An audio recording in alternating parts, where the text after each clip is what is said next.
Question of the day. What is your favorite movie IP board game? There's tons of them out there. There's good ones, there's bad ones.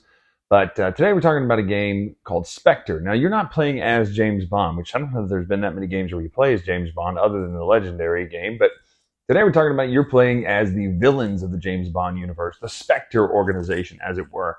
So let me know in the comments below, what is your favorite movie IP or movies IP, series of movies IP, board game below. And there's been Back to the Future, Godzilla, all those sorts of things. So let me know. So this one is a worker placement game in which you're playing as the villains of Spectre, and James Bond will throw a monkey wrench into your plans sometimes if you're not careful. So let's take a look at how the game plays. We'll come back up and talk final thoughts right now.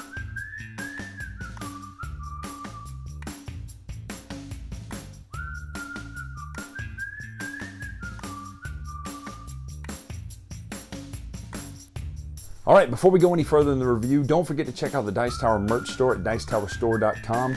The production is happening right now and orders will be shipped out very soon. Can't wait to show this off for you on camera, as well as get those Christmas holiday orders in as soon as you can so that we can get those shipped out to you for a friend, family member, or just a treat yourself moment like in Parks and Rec.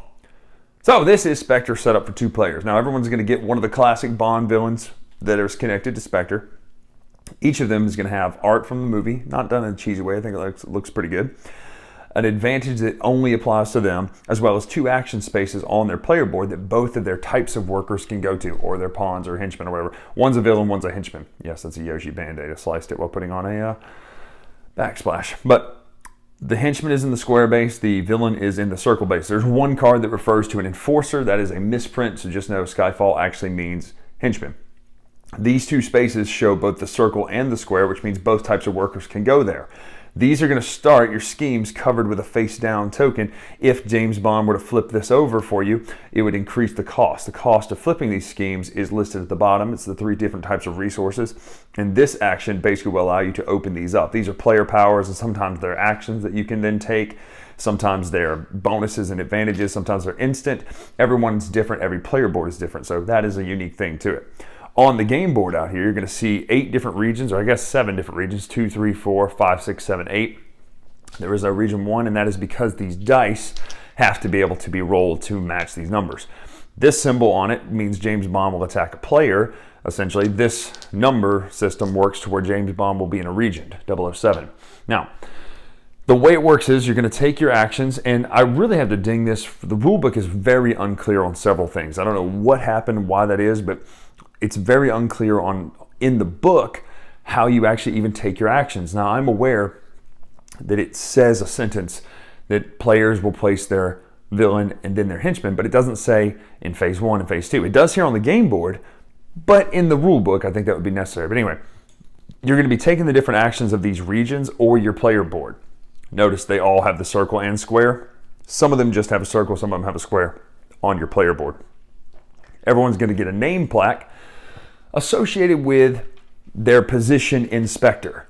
Number 1 is first in player order, 2, and then so on. You use these, they're going to give you bonuses. So just because you're number 4, you actually get a pretty good bonus for being number 4. Number 3 will get to keep 2 of the resources bid during that, but we're just looking at a 2-player game now.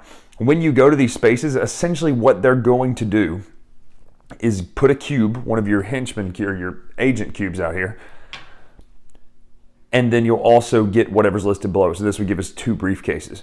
You also start the game with one of these secret plans here in hand. Now, if you were to complete this before it's revealed, whether by the end of the game or by an effect that causes it to reveal, James Bond coming, you get the points on the left. If you do it when it's revealed, you get the points on the right.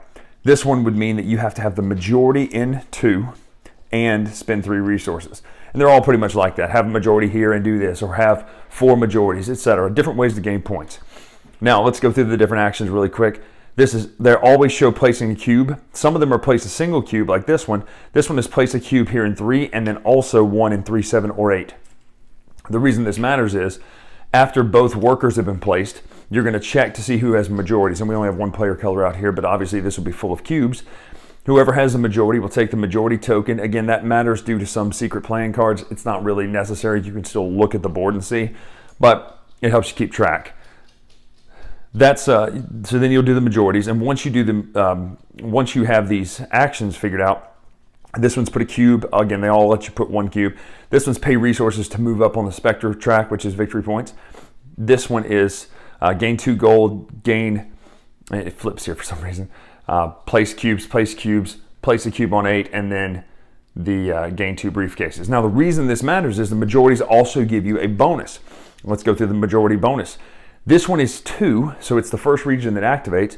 You'll then move a cube from 2 somewhere else, which will help you in the majorities elsewhere. This is gain 2 gold, 2 blueprints. This one, again, it flips, is gain a victory point or a Spectre track space.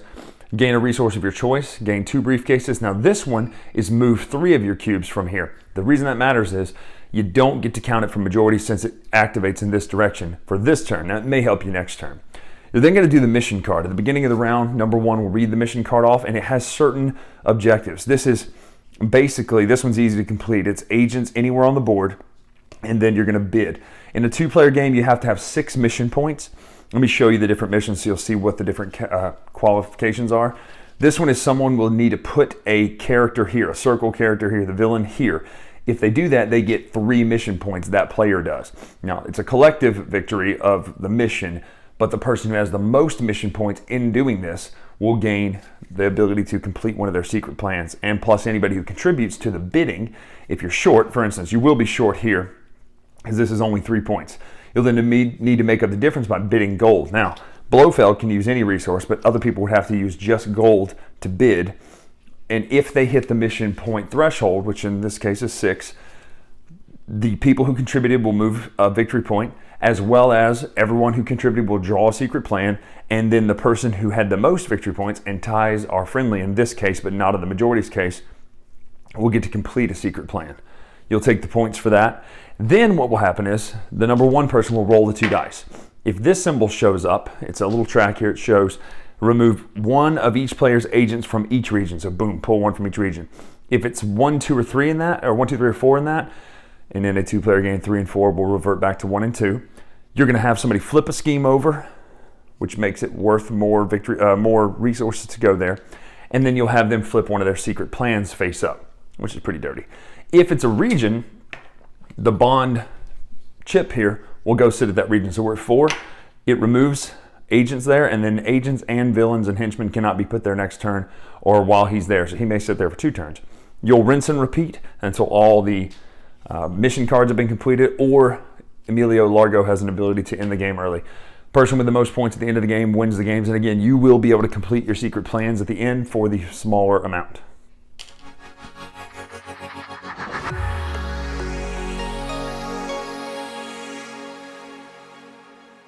So that's Spectre. It is exactly what it looks like. Now let's talk art, then art direction, and then the game design. It is, in fact, not the prettiest game in the world. The board, I can't decide. It's almost like that understated look that Dune Imperium has, but less than in this one. It feels almost like it's missing something to make it really pop. And I don't know what that is. Maybe it's the board itself, the iconography or whatever. But in fact, the iconography even makes it difficult in the art direction because you're shifting from the actions being on top and the bonus being on the bottom to the bonus being on top and the actions on the bottom. That little weird tweak to me was just unnecessary. As far as gameplay, though, I do like the game. I do like that it's simple worker placement. You can place on the board or you can place on your mat. Now, granted, you only have 2 actions to choose from, which makes it tough to choose sometimes. But I like that you get the little majorities thing, too. And the person who gets the majorities doesn't just wreck the other person. They get a slight bonus unless they have that secret mission card, which they, of course, do wreck the other person. So there is that. But all in all, this is a pretty neat game when it comes to introducing people to worker placement, but it's not one that I'm going to play all the time. So Spectre is, if you like James Bond, you're going to like this. If you have a family member who likes James Bond and you're trying to get a game played during Christmas, you might like this one. But all in all, the game itself just doesn't pop enough for me to make it a replayable game all the time. Maybe a 6.5 for me. The art could be better. The art direction could be a little better. The big rules, glaring issues in the rule book about, calling something henchman and then having that one card that's missing and then not even explaining what that means anyway, even if it used the right word. All those sorts of things are just enough to knock this down to a 6.5 for me. So if you like James Bond, definitely play it. If you like worker placement and James Bond, obviously you're going to like this. If you don't like either of those two things, then totally skip this and get a different worker placement game. So that is Spectre. I'm Bryan Drake here on the Dice Tower. Make sure to follow us on Twitter, Instagram, etc. at Dice Tower Bryan. Until next time, we'll see you.